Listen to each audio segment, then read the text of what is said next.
부동산 급등으로 재산 요건 초과 피부양자, 지역 건보로 전환 건강보험에는 피부양자 제도가 있다. 경제적 부담 능력이 없어 직장 가입자의 의존에 생계를 유지하는 부모 등이 보험료 부담 없이 의료 보장을 받을 수 있게 하려는 취지에서 만든 것이다. 이 제도 덕분에 자녀가 직장을 다니면 부모는 피부양자 자격으로 직장 가입자인 자녀의 건강보험증에 등재돼 건보료를 한 푼 내지 않고 보험 혜택을 받는다. 하지만 재산과 소득이 건강보험 당국이 정한 일정 기준을 초과하면 피부양자로 인정받지 못하고 지역가입자로 전환돼 별도로 보험료를 내야 한다. 고액재산 보유자가 경제적 능력이 있는데도 피부양자로 등재돼 무임승차하는 등 논란이 벌어지자 보험료 부담의 형평성과 공정성을 도모하고자 만든 장치이다.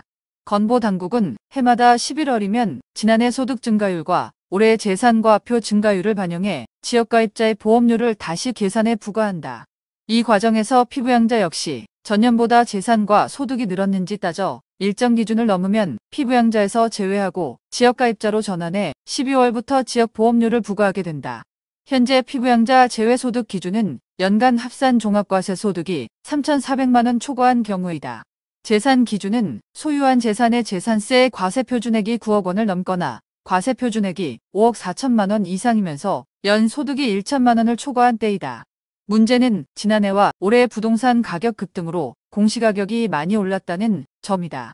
이 때문에 올해는 재산세 과표 합계액 증가로 피부양자 재산 요건을 초과해 탈락자들이 많이 나올 수 있다는 전망이 나온다.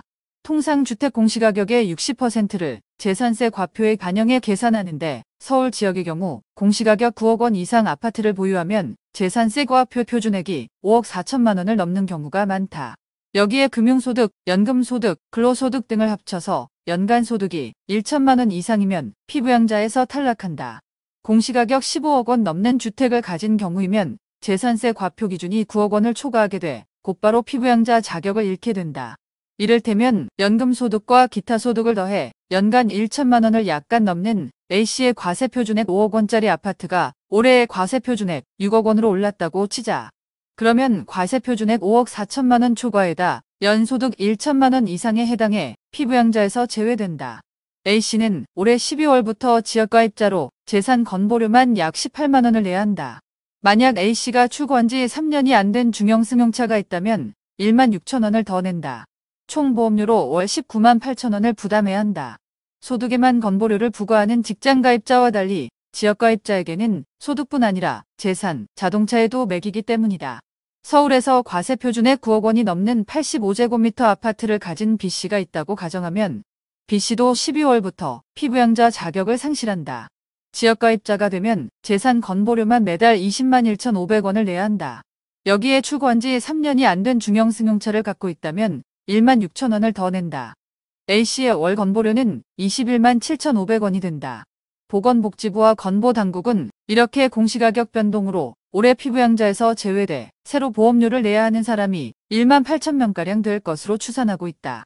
보건복지부는 은퇴 후 고정소득이 없는데 집값 급등으로 피부양자에서 탈락하는 사람들이 대부분 고령층이라는 점을 고려해 건보료를 50% 깎아주기로 했다.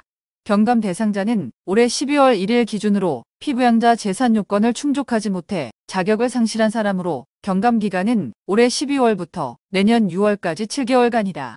내년 7월부터 2단계 건보료 부과 체계 개편이 시작되는데 그때까지 한시적으로 보험료 경감 조치를 해주겠다.